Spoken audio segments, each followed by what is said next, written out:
Oh boy, we're playing the D&D game, the first D&D game ever, which actually wasn't the first D&D game ever. Actually, the first D&D game ever was like a game that people didn't like. But this is like the first one that people liked.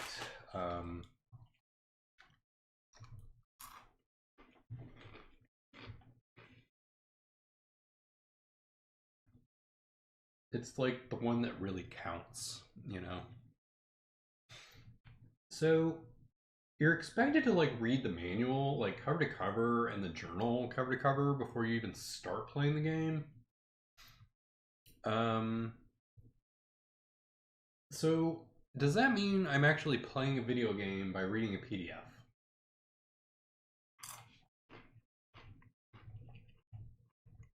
I don't know. I think I've actually read the manual before. Um, but it's been enough years that I've already forgotten it. Actually, I think the last time, no, because that was Ultima, where I was reading the manual for that one, cover to cover.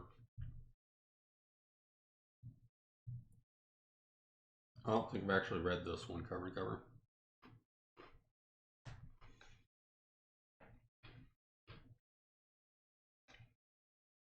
Holy cow, this thing is 31 pages long. Like, I mean, how complex could it be? If it's like Shining Forces and stuff, you're just like dropped into the game and it just explains itself or teaches you along the way. Like some of this stuff I can skim through.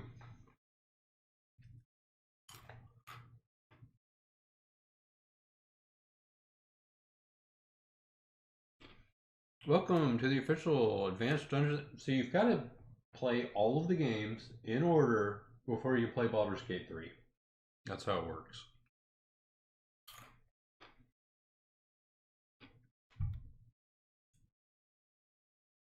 All right, introduction. Welcome to the official Advanced Dungeons and Dragons computer product, Pool of Radiance, a Forgotten Realms fantasy role-playing epic. This adventure game is based on the rules and background created by TSR Inc., which with a storyline created especially for this game. I looked up the Wikipedia article on the novelization, and people said it sucks, so I'm just not even going to bother.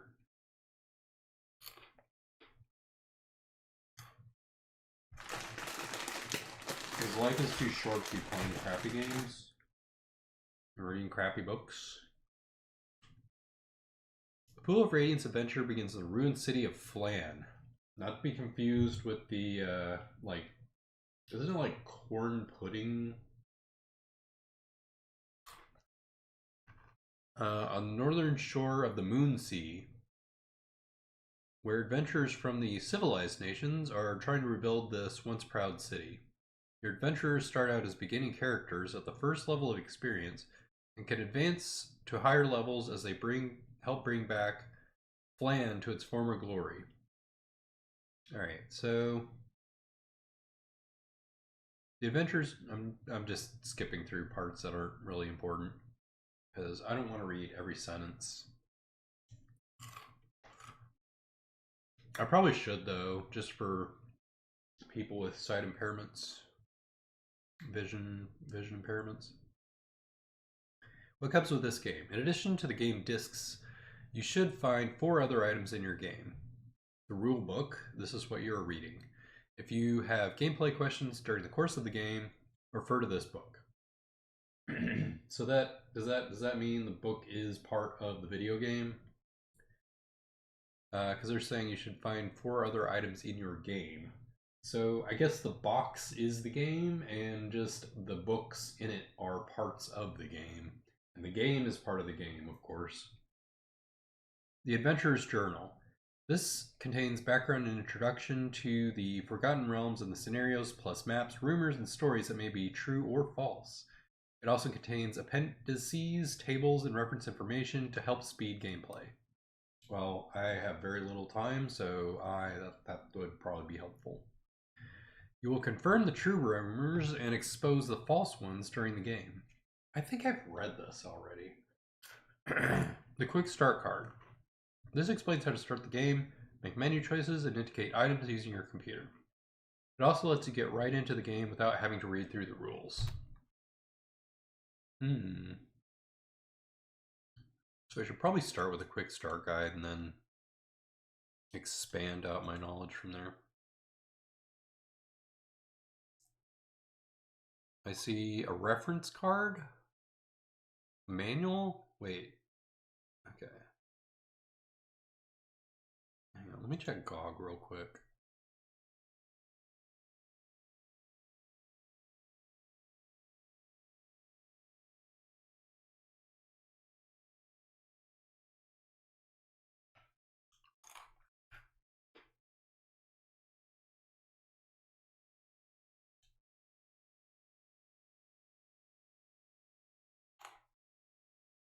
Okay, so the reference card is the quick start guide. I don't know why they call it reference card here, and then in the manual they call it a quick start guide. Like, be consistent with your terminology. All right, so we will come back to. We're gonna come back to the freaking manual. First, we're gonna go through the quick start guide. Actually, quick start guide is a misnomer because you're going to be spending the first, well, after you spend 8 hours reading the manual and the journal, you're then going to spend another like 3 hours just trying to get the game patched so you can run it from start to finish without having to encounter like game breaking glitches.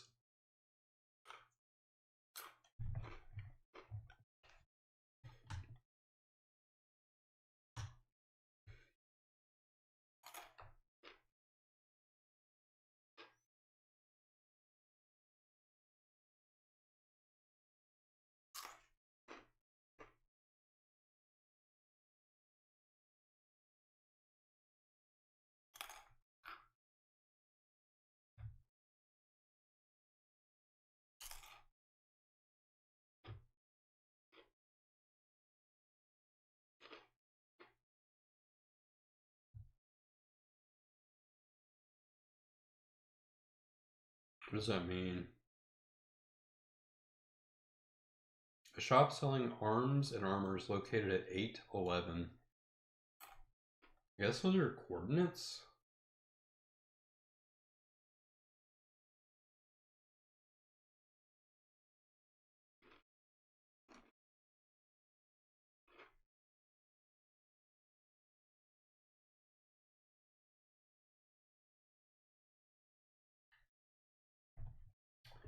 Wilderness encounters replace your party's icon. They do not appear adjacent to it. Charm characters will not join your party, but they will fight on your side for one battle.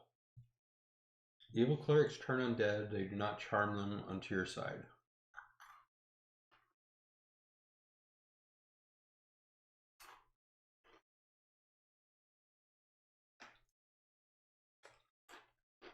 A character's portrait picture can only be viewed in the civilized area of Flan. To take back a move in combat, press the escape key.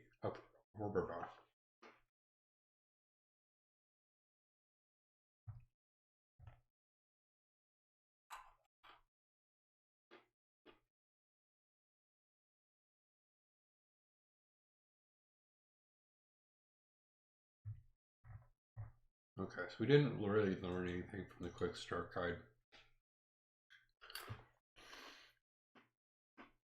The translation wheel. As your characters progress, actually, does the GOG thing have the, yeah, it does, it has the code wheel.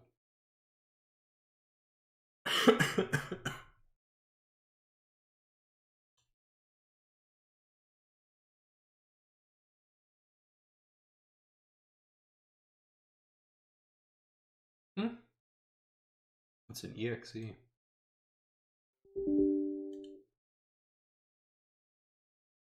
Nice. Okay, so we don't even have to worry about all this.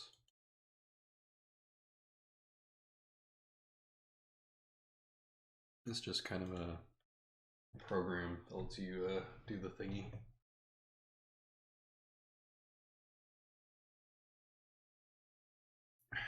As your characters progress through the Forgotten Realms, they will occasionally find Dethic, Dwarvish, and Espruar, Elvish runes.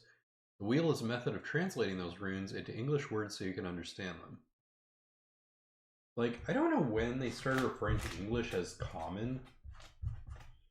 Maybe like once they started getting localizations going, you know, because it's like we've translated the game into Japanese, but like the code wheel isn't actually translating Elvish and Dwarven into English. It's translating into Japanese, so we got to just say it's translating into Common. Common is just whatever language you're speaking in the localization, I guess. The wheel is a method of translating those runes in English words so you can understand them. A translation wheel has 4 parts: Espruar, Elvish runes. Along the outside rim are the Elvish runes. Dethic, Dwarvish runes. Just inside the Elvish runes are the Dwarvish runes. 3 paths. Spiraling out from the inside are 3 paths as identified graphically as ... dash dash and then dash. 6 rings. 6 numbered rings, each with 3 holes showing letters, are located inside of the Dwarvish runes. Using the wheel, you get many kinds of information from the wheel. 5 or 6 letter code words. The computer displays 2 runes and a path. Match up the 2 runes and read the letters from rings 1 through 6. If the first character is a number, ignore it and read the letters from rings 2 through 6. I am not comprehending this, I'm just reading it. Because I don't really have to comprehend it, because I've already got the executable to do the job for me. 5 or 6 letter code words. The computer displays 2 runes and a path. Match up the 2 runes and read the letters from rings 1 through 6. If the first character is a number, ignore it and read the letters from rings 2 through 6. Example, Elvish. Dash dot dash. Dwarvish. It shows something that looks like an F, but without the lower horizontal stroke. Read along the ... path. Code word is beware. 3 letter code words. The computer displays 2 runes and a ring number. Match up the 2 runes and read the letters on that ring clockwise from the ... path. Example, Elvish is dash dot dash. Dwarvish is, and it shows a rune. Read around ring 2. Code word is Lux. Translate Elvish, Espruar to English or Dwarvish Dethic. The computer displays a list of Elvish runes. Match the Translate Espruar tab to each Elvish rune one at a time. Read the English letter in ring 1 of the ... path. Read the Dwarvish rune at the Translate Dethic tab. Translate Dwarvish Dethic to English or Elvish Espruar. The computer displays a list of Dwarvish runes. Match the Translate Dethic tab to each Dwarvish rune one at a time. You know, I don't... The whole... the code wheel doesn't really come up like when people are talking about like D&D and pop culture and stuff. Like, the code wheel doesn't really come up. You got the dice, you got the little vertical shield thing that the GM has. You got character sheets, you got your board, you got the little figurines, but the code wheel doesn't really ever come up. The computer displays a list of Dwarvish runes. Match the Translate Dethic tab to each Dwarvish rune one at a time. Read the English letter and ring 1 of the ... path. Read the Elvish rune at the Translate Espruar tab. Some Dethic runes have more than one translation. Try each when translating words. Getting started quickly. You can get right into playing Pool of Radiance by using the instructions on your Quick Start card and using the characters provided. If you have any questions as you play, refer back to these rules for a complete explanation. Reading the rulebook. This book is divided into sections describing how to manipulate the game by using the menus on the screen. The menus are lists of commands that you choose according to the translations on your quick reference card. Central to the game is the concept of the active character. The active character is highlighted on the character display. Any command that affects a single character affects the active character. What? Commands that affect the whole party do not require an active character, just because it's going to be applied to all of them. In combat, the active character is picked automatically according to the character's initiative. So he goes first. Whoever has the highest initiative is going to go first. No? No. No. They're just talking about the sequence of which the characters are picked. From other menus, the active character may be changed before choosing any commands.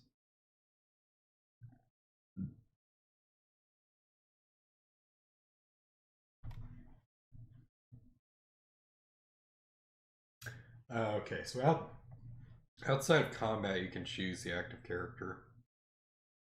All commands are menu-based. If a command affects the whole party, indicate the command as listed in your quick reference card. If the command affects one character, indicate the character and then the command. Example, to look at a character's items, indicate the character, choose view, and then choose items. The computer displays a list of the character's items and the item's readied status for combat. I've already kind of, I mean, this is just kind of a standardized things for RPGs. Like, you don't really need that explanation for most stuff.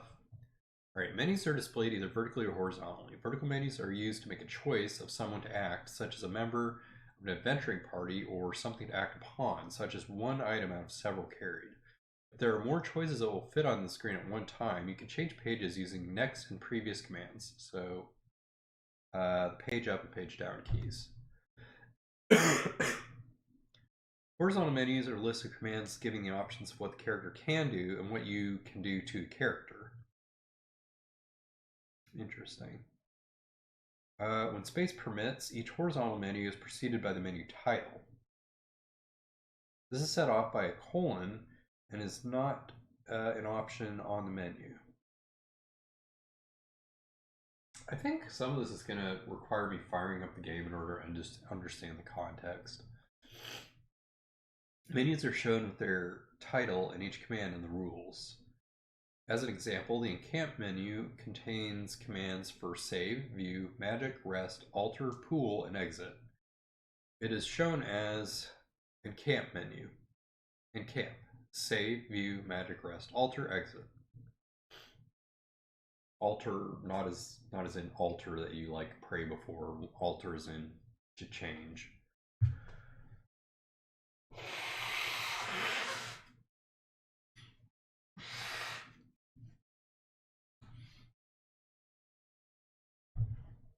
Unless specified otherwise, the exit command on any menu returns you to the next higher level menu. On many computers, the escape key acts as an exit command from any menu. Characters in the party. You can create characters to accomplish quests in the Forgotten Realms. Characters are differentiated by the race, ability, scores, and class. Several characters are needed to accomplish the missions presented here. These characters make up a party. Okay, so they're not referring to specific characters, they're just saying you're going to need several.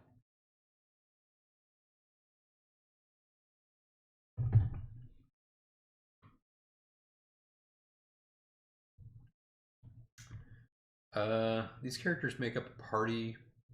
For maximum flexibility, you should have a balanced party with characters of different classes and races. The 6 players in Pool of Radiance. Dwarf. This is a cunning race of sturdy workers and craftsmen. They have no magic of their own, but are resistant to magic. Dwarves can advance up to the 9th level as fighters, and any level as thieves. So that means there's no level cap? They can be fighters and thieves at the same time. Dwarves can see in the dark using infravision. Do they mean infrared vision? Or just infravision?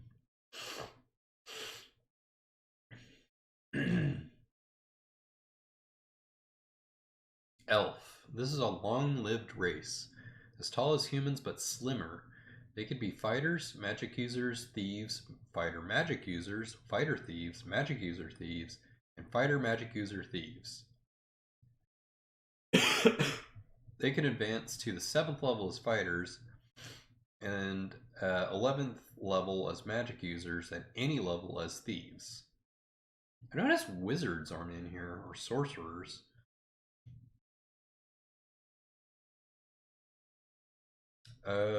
Elves also have a better chance of finding hidden objects and can see in the dark using infravision. Gnome. Members of this race are shorter and slimmer than their cousins, the dwarves. They can go up to the 6th level as fighters and any level as thieves. Can just anybody like advance like to the highest level as thieves? Like, are everybody just thieves? They can be fighter / thieves. Half elf. Did I already read this sentence? They can go up to 6th level as fighters and any level as thieves. Half elf. These hybrids have many of the virtues of both humans and elves. Like elves, they can be more than one class at once, though they can advance only to 8th level as magic users and 8th level as fighters. They don't mention thieves in this. Like humans, half-elves can be clerics. And unlike humans, combine that class with other classes.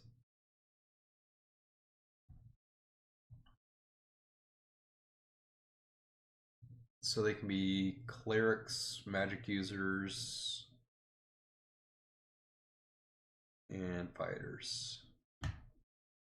Halfling. These folk are about half the size of a human, hence their name.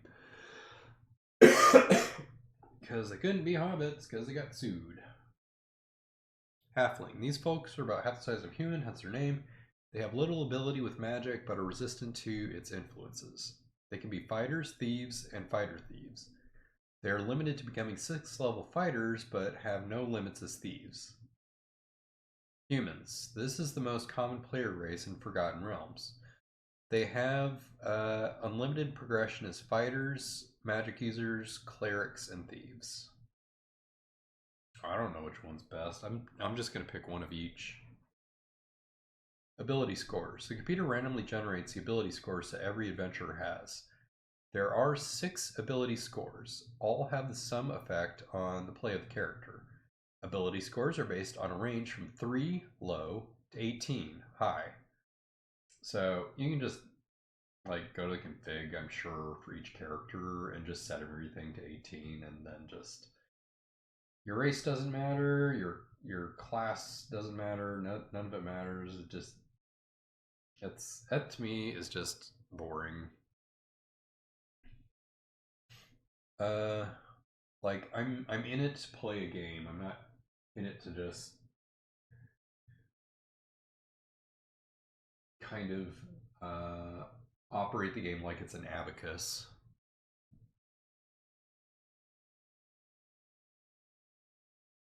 I'm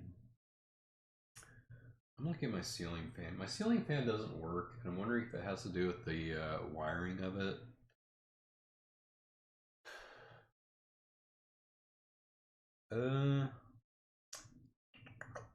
Each character class, see below, has a prime requisite ability score. A prime requisite of 15 or more increases the amount of experience the character gets from adventures. I'm already confused.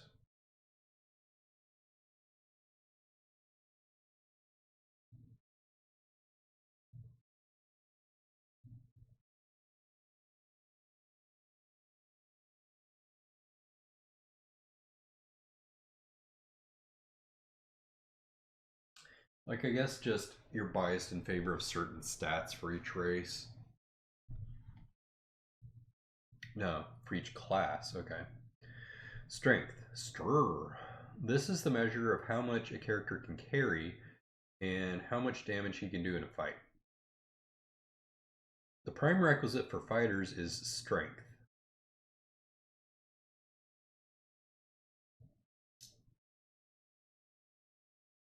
So I'm guessing if you choose a class and it's 15 or more, you start to get more experience from each thingy. Fighters with an 18 strength also have a percent value from 1 to 100, listed as 01 to 00. Huh. So it goes to 99 and it flips over to 00, denoting the highest possible natural character strength. Intelligence, int. This is the measure of how much a character can ultimately memorize. The prime requisite for magic users is intelligence. So I'm guessing once you hit 15 for magic users, you start to get exponentially more experience. Wisdom, Wiz. This is the measure of a character's ability to understand the ways of the world and interact with it. Prime requisite for clerics is wisdom. This is like really not very descriptive. Dexterity, dex. This is the measure of the manual dexterity and agility of the character. Fortunately, they don't have a separate stat for agility. The prime requisite for thieves is dexterity. Constitution, con. This is the measure of the overall health of a character. It influences both hit points, see below, and the character's chance of surviving the effects of a raise dead spell.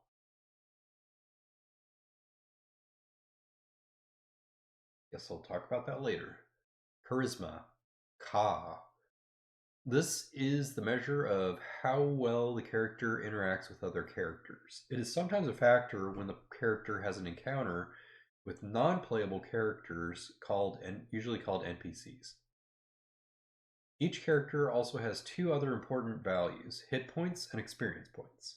Hit points, HP. This characteristic is derived from the character's constitution.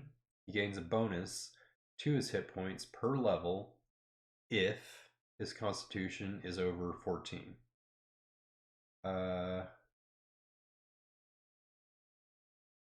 It's derived from a character's constitution, his level, and his character class. Every time a character is hit in combat, he loses HP.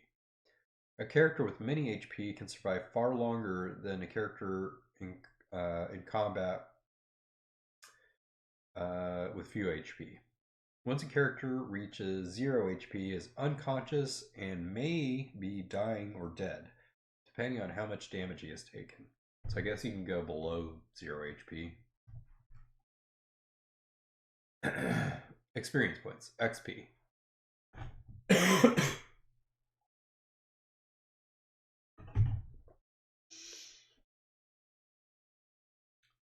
As a character has adventures, kills monsters, and accumulates treasure, he gains experience points. When he has enough XP, he can increase in level, becoming more proficient in his class. The computer keeps track of XP. Every character starts at the first level with 0 XP. Character classes. An adventurer must be at least one of the following character classes. A human adventurer can be only one class. Non-humans can combine classes. A character with combined classes has more playing options, but he advances more slowly in his professions because he's doing more than one thing at a time, and his XP are divided up among his classes. So it's probably a good idea for me to just pick one then, at least starting out. I'd be just kind of, you usually have in, like when I'm watching other people play D&D, they'll be pretty discreet in their roles, you know? So like to be isolated to pretty much one task. Cleric. The cleric is a holy crusader who fights for the causes of his religion. Due to religious restrictions, he cannot use a cutting weapon that draws blood, such as a sword or an arrow, but can use any form of armor and use crushing weapons, such as a mace.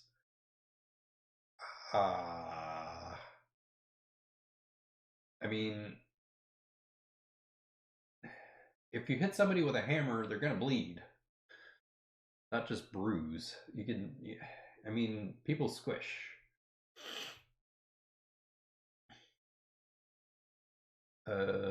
He casts holy spells that could heal and support his friends, and also uses his natural holy power to drive away the undead. I'm pretty sure that would be good for a human. Some magic items are actually holy objects that only a cleric can use. A cleric gains 1 to 8 HP with every advance level to the 9th level, plus any constitution bonus. What do you mean, plus any constitution bonus?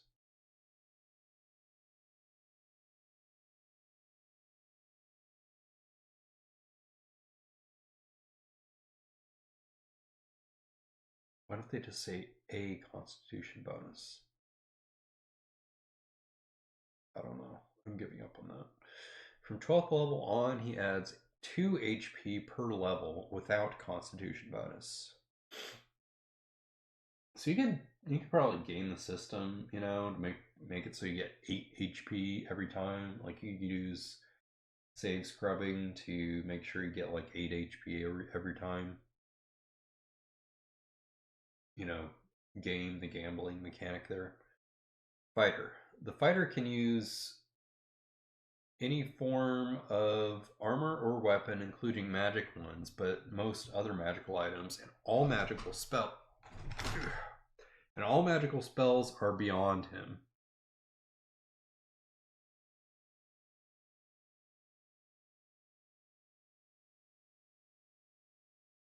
A fighter gains 1 to 10 HP plus constitution bonus with each advanced level through the 9th level. At the 10th level, he gains 3 HP per level without a constitution bonus. Magic User. Magic User is the most powerful character class, but he starts out weak. Initially, he has very few HP. In addition, he cannot memorize many spells, must carefully husband his few spells until he gains more through advancement in level. So like a Pokemon. The beginning Magic User is given 4 first level spells in his magic book. He can add 1 additional spell to his magic book every time he advances a level. He can also scribe spells into his magic book from scrolls he finds in the course of his adventures. We're only on page 4, people. We got freaking like 23 more to go. In this game, magic users cannot use any form of armor or any weapon other than a dagger or staff. However, there are many magic items only a magic user can use. Magic user gains 1 to 4 HP with every level through the with every advanced level through the 11th level, plus a constitution bonus. At 12th level, he gains, and beyond, he gains only 1 HP per further level. So you start really plateauing once you hit like 12 at the highest. Like that's as high as you can get. Thief. This is the thief of the sagas. He uses trickery and misdirection instead of brute force to win his objective. This is the only profession in which demi-humans may climb as far as any human. Indeed, halflings and elves are especially adept at this class, or adept in this craft. To be a proficient thief, a character must have a high dexterity. Thieves must stick to leather-based armor and have a restricted list of weapons.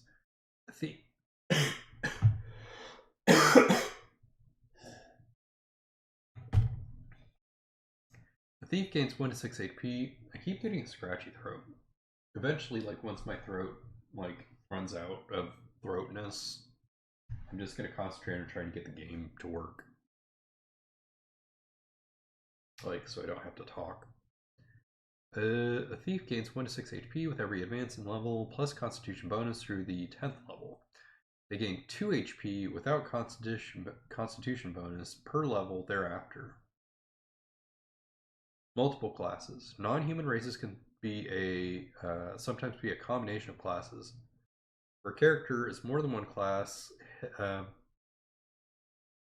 So I guess once you hit the top of a class, you can just start the next one over.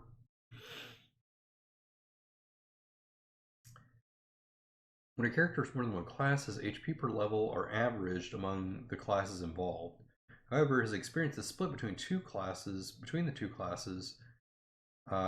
even when he cannot advance even when he cannot further advance in one of them. He gains all the benefits of both classes in regard to weapons and equipment. So I guess that doesn't count. You kind of have to, it sounds like you have to pick early on to multi-class. I would just kind of slow to a crawl like later in the game to like, just pick a class and you'll advance a lot faster. And you've got enough characters in your roster that you can find someone that fills a demand. Alignments. Alignment is the philosophy of a character that a character lives by. While the actions of a character are under your control, the character's alignment can affect how NPCs in the game view him. The computer provides all the possible alignments for a character, and you can choose any of those you wish.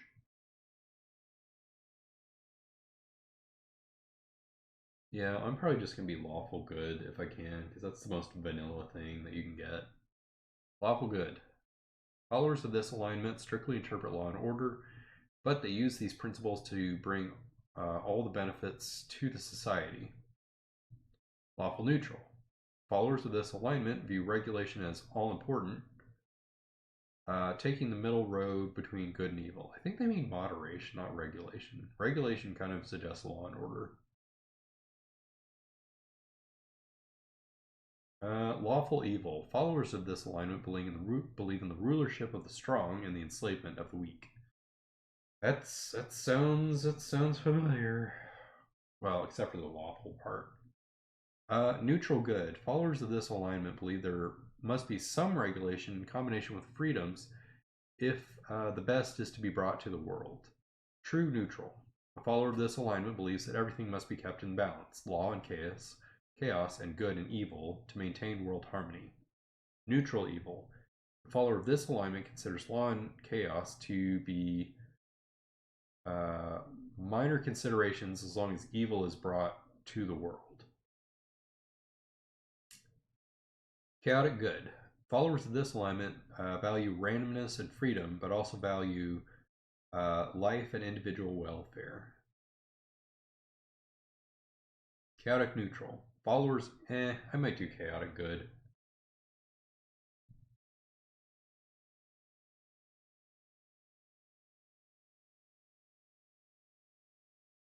No, because chaotic good kind of like would put you at odds with the ruling class, and like for a vanilla run at least, you want to be in their good graces, so probably neutral good.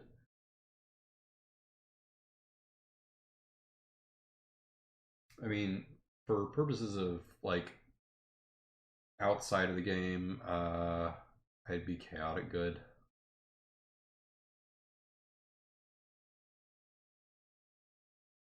Chaotic neutral. Followers of this alignment value randomness and disorder over either evil or good.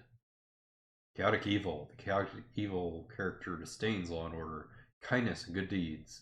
He seeks positions of power. Well, wouldn't that make him like a law and order guy? Positions of power, glory, and prestige in a system ruled by his own whims. Starting equipment. Each character is assumed to have starting equipment including clothes, boots, backpack, money pouch, food, water, tinderbox, and flint and steel. The character's on-screen list of items only includes important items such as weapons, armor, and magic items. Playing the game. To play Pool of Radiance, you need a party of characters. You can use the party of characters provided, or you can create your own. Creating a party of characters. A party is a group of characters you have generated and saved to the save desk for use in missions. You may have up to 6 player characters called PCs or characters in your party at a time. You can control up to 8 characters in a game, but the remaining 2 slots are left open for NPCs. Your characters may hire or meet along the way. So there's enough spots for 6 characters, and there are 1, 2, 3, 4, 5, 6. Okay, so you can have one of each.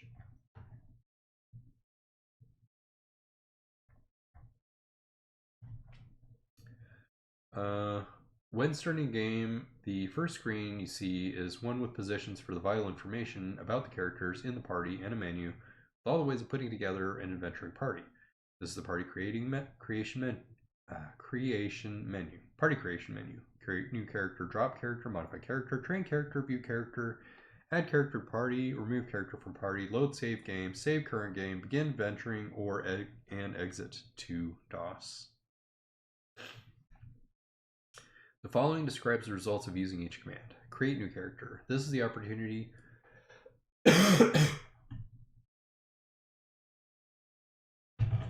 small sip. To create a character from scratch. This leads you through a series of menus to help you define the character. So it's divided into subcategories. Pick race menu. This gives you the choice of the 6 races a player character can be in the Forgotten Realms. After you pick a character's race, you pick their gender. Gender affects the possible strength of a character and what sorts of portraits you will have to choose from to represent the character. So I think there's a patch to this that removes the gender bias. I'm probably going to use that one just because I'm probably just going to have a race or a group of just like all female characters probably. Gonna have the Doki Doki Literature Club of D&D explorers. The computer then randomly generates the ability scores that each adventurer has. Once you have seen the ability scores, you may have the computer roll again, and it will randomly generate a different character. Otherwise, you may accept the rolls and take the character as generated. So I kind of play. It's a little bit hardcore the way I try to play RPGs. You know, hardcore survival kind of a thing, where it's just like, yep, just give me whatever stats. I'm gonna try to make those work. That's the game. Otherwise, you may accept the roles and take the character as generated. If you accept the roles, you still have the opportunity to alter the character to match your own character from the AD&D game by using the modify character command described later. So I guess they're just talking about the actual board game or tabletop game. Pick character class. This gives you the choice of the class or classes your character is qualified for based on his race and ability scores. Pick alignment. From this menu, the computer provides all the possible alignments for a character. You can choose the one you wish. So wait, that means you can have one character for each alignment? Like, is there any disadvantage to that? Because there's 9 different categories. No, there's 6 different. No, there's 9 different categories. So you could just have lawful good, lawful neutral, neutral good, true neutral, chaotic good, chaotic neutral, and just have no evil be involved. Or you could have like a chaotic evil character, and he'll just do all the talking to the bad guys and try to like get them on your side.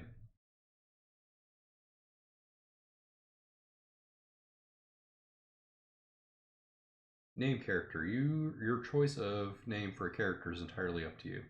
You cannot use more than 15 characters in a name.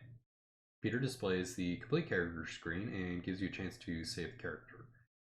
If you save the character, it is then written to the save game disk to become one of the regular characters you play. At this time, the computer generates a portrait of your character. You can then you can choose both the head and body of your character's portrait. You can then choose the weapon, head, and colors for your character's combat icon, the figure that represents the character in combat. Refer to the Encamp section for instructions on how to alter combat icons. Exit. From any of these menus, this command brings you back to the party creation menu. Drop character. This command is only used when you never want to play with a particular character again. It eliminates the character's record from the save game disk and leaves a space in which you can create a new character to fill. So there's no re-recruiting the character after you've dropped him. Modify character. You may bring in your favorite beginning AD&D character into the pool of Radiance. Create a character of the proper race and class and then modify it to match your non-computer AD&D character. You can adjust the created character's ability and scores and HP. The character must start at 0 XP with no items beyond those he can buy with his initial gold allowance. Train character. Use this command when a character has attained enough experience to advance a level.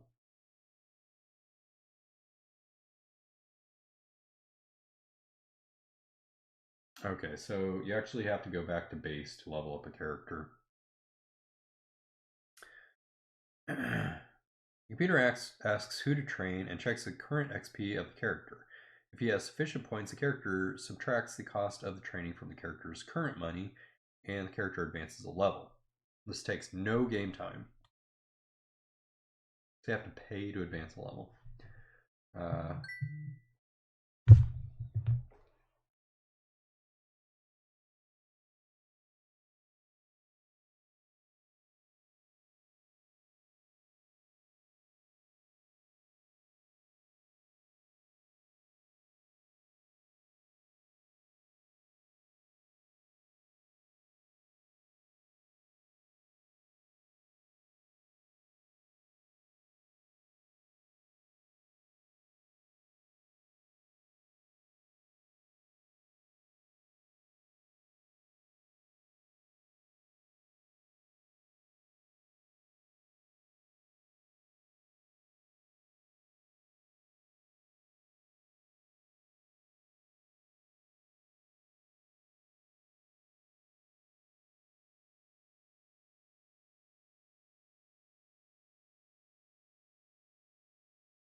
A character can only advance as high as the highest level character willing to train him.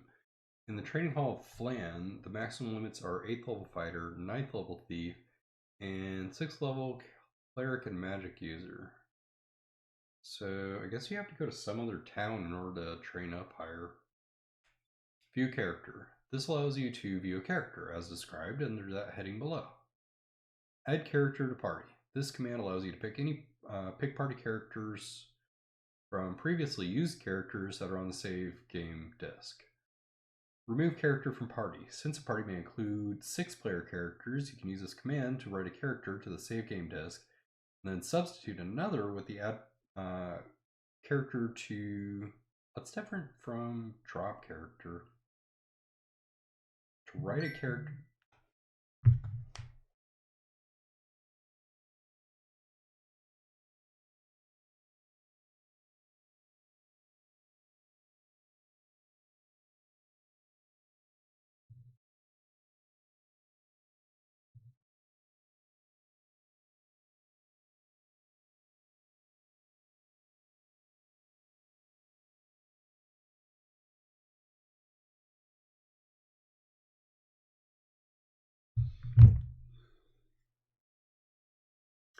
Since party may include only 8 player characters, you can use this command to write a character to the save game disk.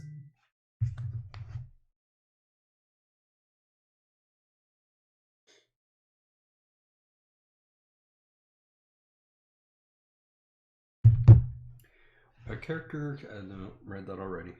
Remove a character from party. Since party may include only 6 player characters, you can use this command to write a character to the save game disk, and then substitute.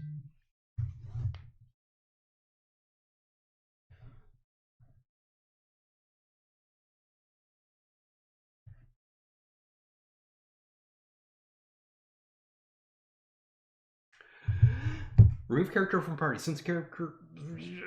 Remove character from party. Since a party may include only 6 player characters, you can use this command to write a character to the save game disk, and then substitute another with the add character to party command. The saved character will replace the previous entry for that character on the saved game disk.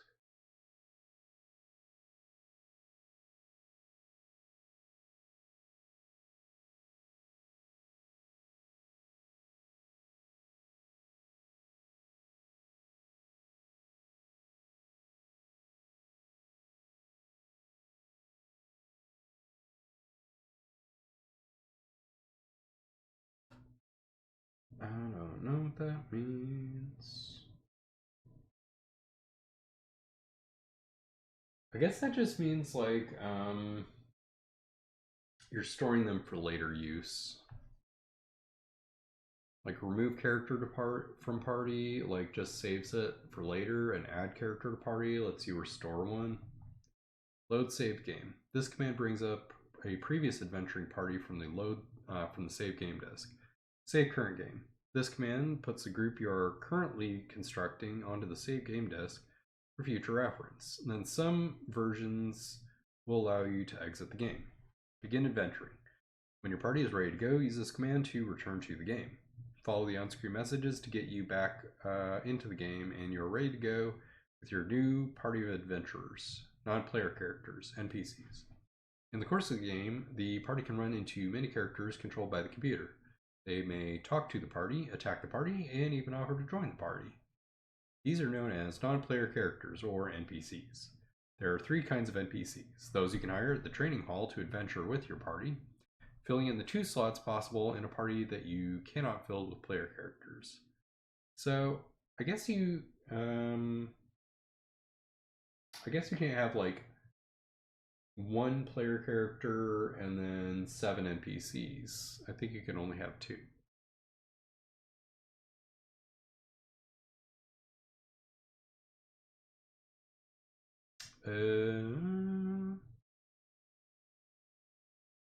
Those who volunteer to join the party for a specific mission request, and those who won't join the party but will give either information or a fight.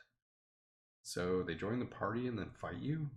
What you can do with NPCs. NPCs that want to join you are treated like your player characters, with a few differences. Remember that you only have room for 2 NPCs if you have a full party of 6 player characters.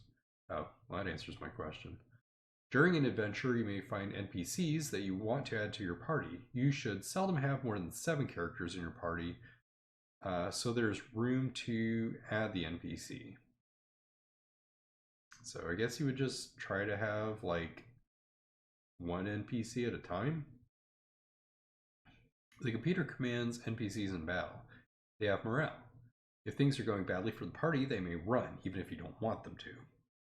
You can give your NPCs treasure, which may help their morale, but you cannot trade their items to other characters. If they die, however, you can use the trade items function to take their items.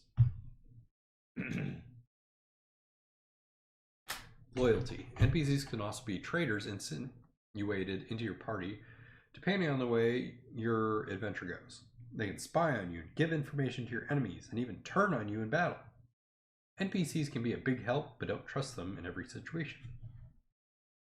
Viewing a character.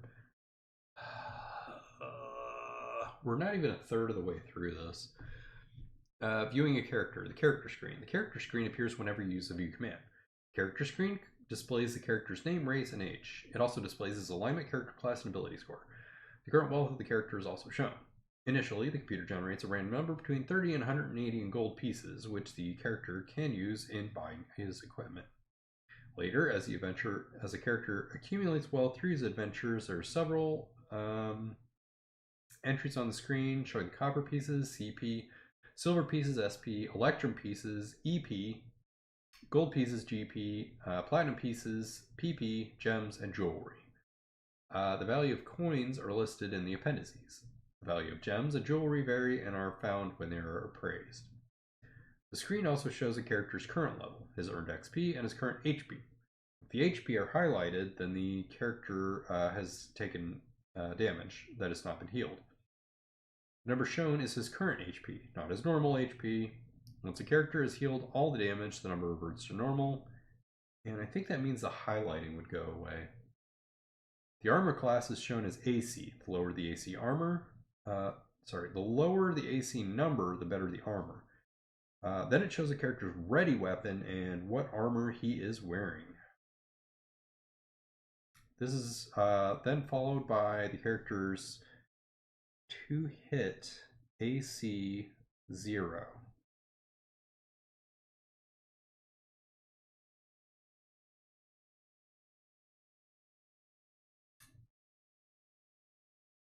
So be 2-hit armor class 0. The lower their character's 2-hit armor class 0, the better the fighter he is. This is followed by the damage the character does, which depends on his strength and the weapon he has ready.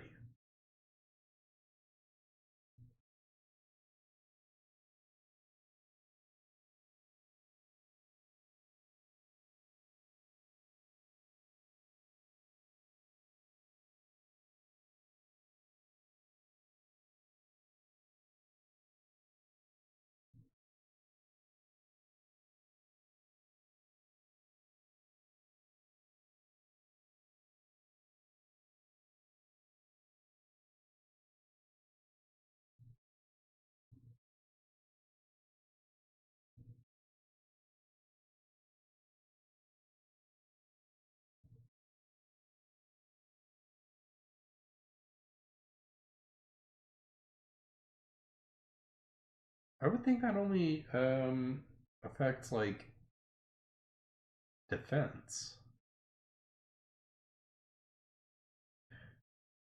The last entry is the character status.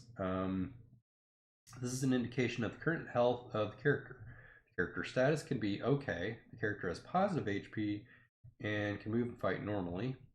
Unconscious, the character has exactly 0 HP. He cannot move or fight but is in no danger of dying. Dying, the character will die in a short period of time unless the character is bandaged or healing magic is applied. If the character is bandaged and his health status changes to unconscious, healing magic will make him okay again. In the course of combat, a character who is dying has a chance of becoming dead unless he is bandaged. See combat. A character who survives combat in dying status is automatically assumed to have his wounds bandaged after combat and becomes unconscious. Dead. A character has died. He will be brought with the party, assuming he is set down during any combat, and can possibly be resurrected with the Raise Dead spell from an NPC cleric. So it has to be from an NPC cleric. The character's actual chance of being raised when the spell is used depends on his constitution. So I guess higher level means higher chance of being raised from the dead. Fled. The character has fled from the previous battle. After battle is over, he can rejoin the party as if nothing happened and regain his previous status.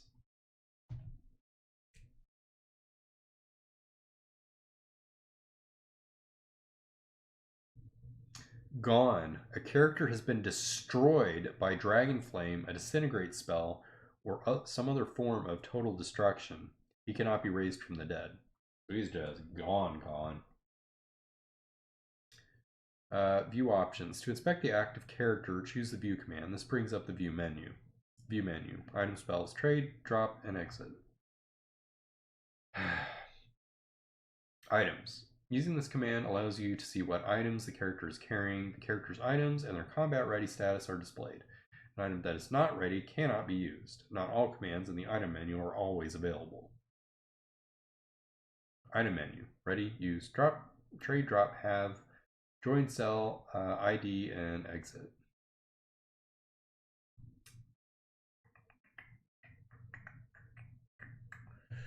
Ready. If you want to ready or unready an item, you can use the ready command to change the status of the weapon, armor, or other item. A character has several restrictions on what he can use. Basically, we've hit the 1 hour mark on this, and we're not even a third of the way through this, and we still have the journal to read, which is like 78 pages.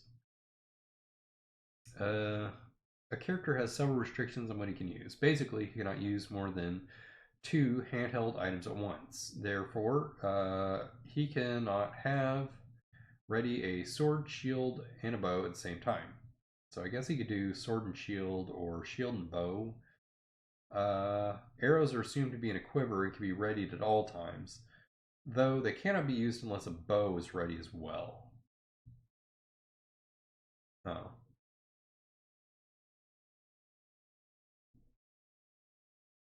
So I guess you have to have the quiver and the bow out if you want to use the bow. Like, it's not like you've got 1 arrow in your bow that you can use. Like 1 arrow in your bow you can use and have a shield in the other hand. Use. This command means the character is going to use an item. Combat, you'll be asked to indicate the target. See combat for targeting. And proceed back to the combat menu. Trade. If you use this command, the screen switches to the party screen and asks which character you are trading with.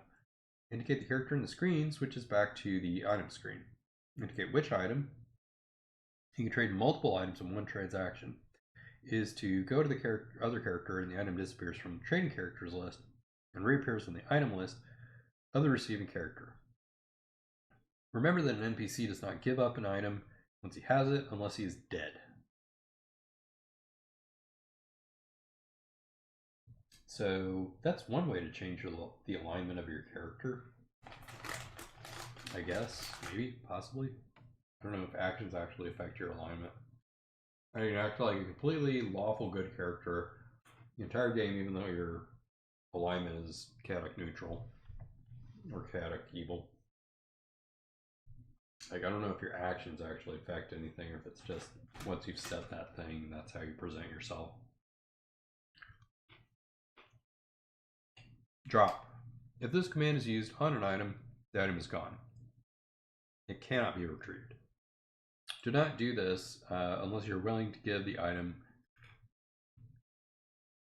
Do not use this if you want to give an item to someone else.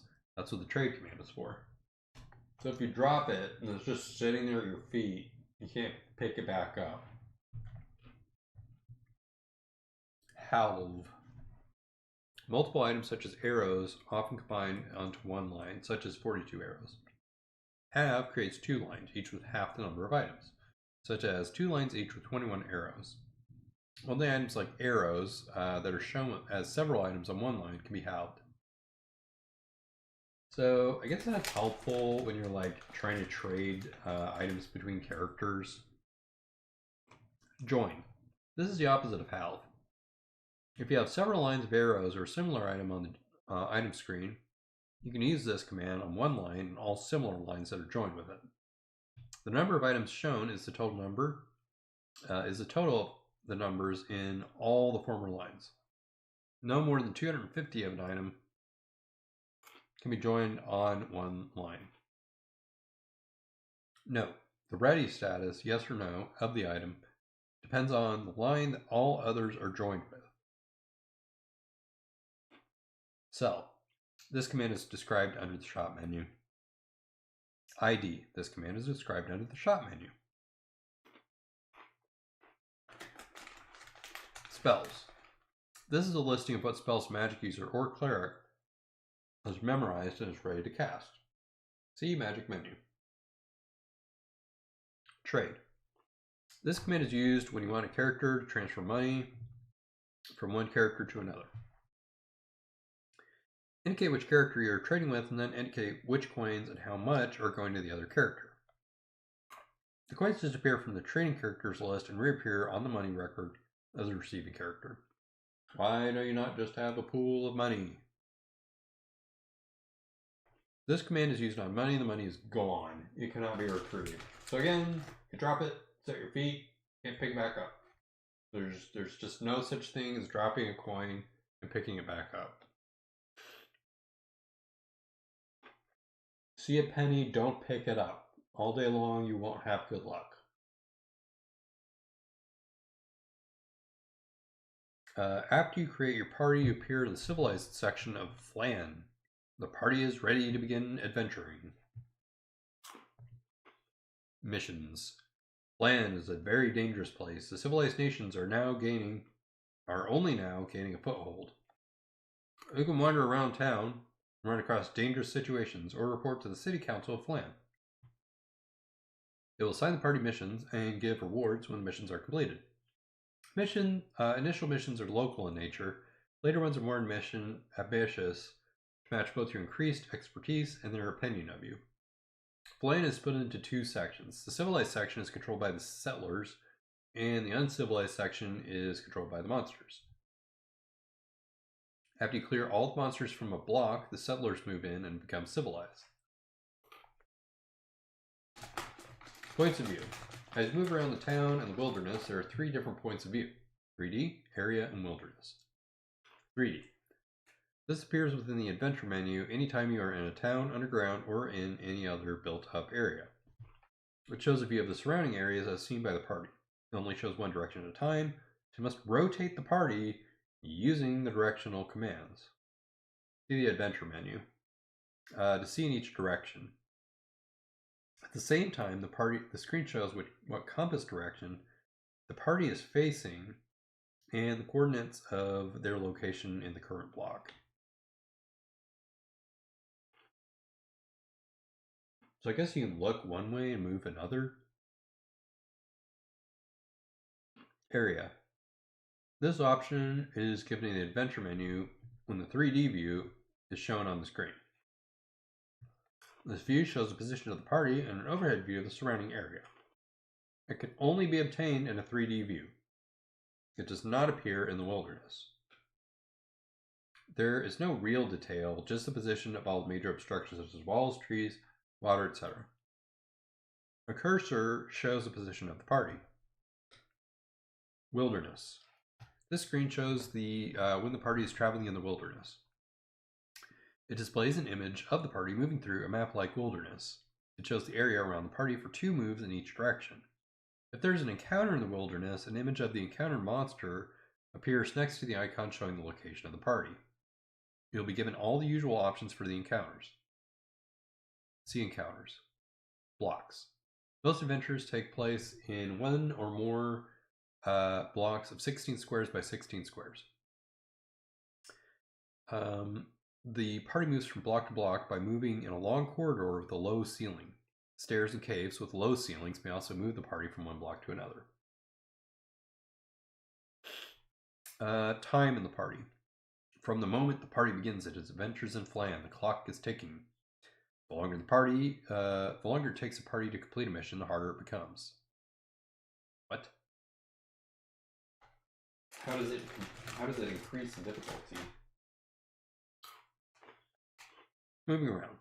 The first thing a new party must do is equip itself from the shops. Then it has to get to the scene of its adventures. There are 2 ways of doing this. Town travel. You can walk the party to in-town missions, having encounters along the way. Wilderness travel. Some missions involve locations away from Flan. Party travels in the wilderness point of view until they reach the location of the mission. The computer keeps track of the time traveled. Civilization. The civilized section of Flan contains a number of locations of interest to the party. In the civilized section, the party can find out information, train, rest, and heal, and buy and sell equipment. The City Council. This is where the characters meet the council and receive missions and news. The docks. The party may catch a boat at the docks to take them to otherwise inaccessible blocks and into the wilderness. The inns. These give you a safe haven in which to rest using a camp menu. Each stay at the inn costs money. Once you begin your stay, you can travel as long as you like. The taverns. These are rowdy places full of gossip, stories, and information. Training hall. This is where characters can receive training from NPCs of higher level and add starting PCs. This displays the party creation menu so that you can use the train character command. The shops. Here the characters can buy their initial equipment and later sell some of their treasure and upgrade their equipment. When you enter a shop, you are presented with a shop menu. Shop menu. Buy, view, take, pool, share, appraise, and exit. Buy. If you use this command, the computer displays a list of items available at their cost. If you try to buy something you do not have the money for, the computer tells you so. If you try and buy something that will overload you, the computer tells you that too.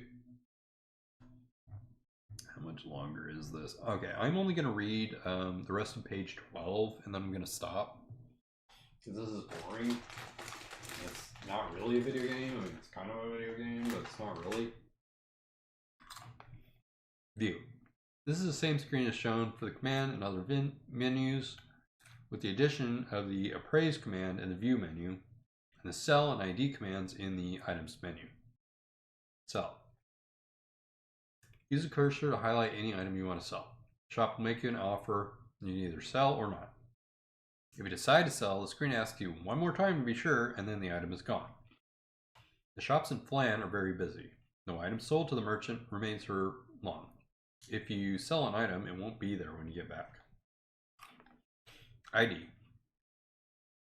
This command is used to get a magical evaluation of a magic item. The shop charges you for the service of identifying the magic on an item. Take. If you have left money through the pool or drop commands.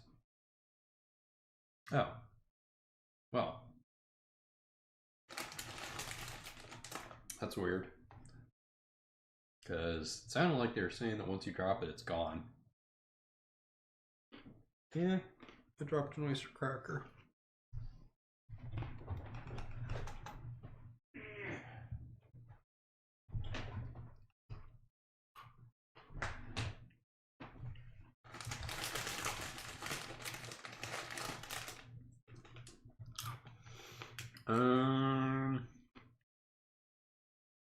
Indicate that you want to take money and who will take it. The computer then displays each type of coin available and how much of each coin there are. You indicate how many of the coins the character takes. One character can take all the coins if he has the strength to do so, or you can allow each character to take a share. If there's so many coins on the ground that you don't even have the strength to pick all of them up, like, you're in trouble.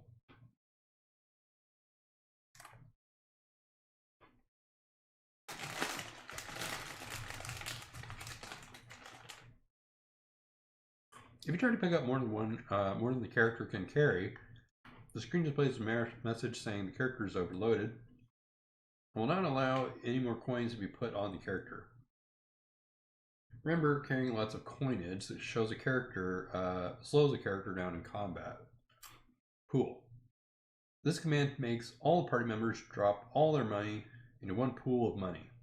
All purchases made at the shop come out of the central pool. Anything left over can be picked up again using the take menu. I guess you have to go like pool take in order to do this stuff. Share. This command picks up all the money in the pool and divides it into shares and distributes it among the characters. Appraise.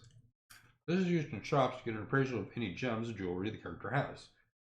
The computer asks what gems and jewelry are to be appraised and offers a price on the indicated gem or jewelry. Once you have received a price, you may take it and the item is sold. The money is immediately put in your money record. If you do not want to sell immediately, gems and jewelry are a lot easier to carry than coins.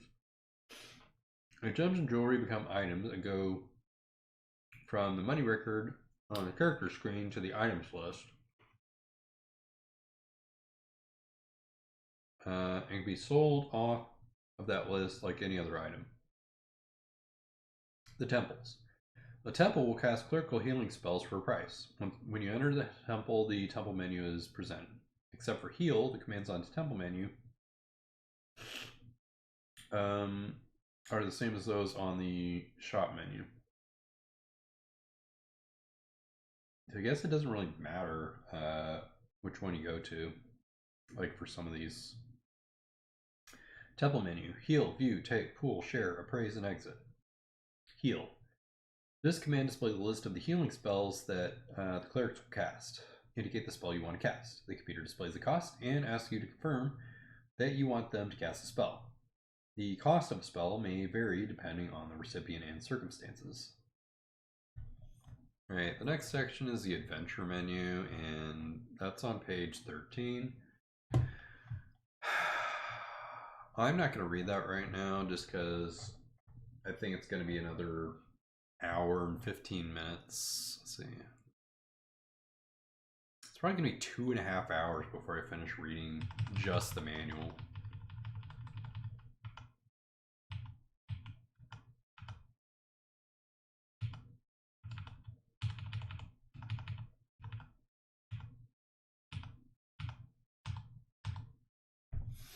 Alright, so I'm going to stop the stream and then I'm going to try to actually get the game working. I might do a stream on how to get the game working, but that's going to be just me pointing my camera at my face because I don't want to show my freaking browser and accidentally dox myself somehow, or I get hacked.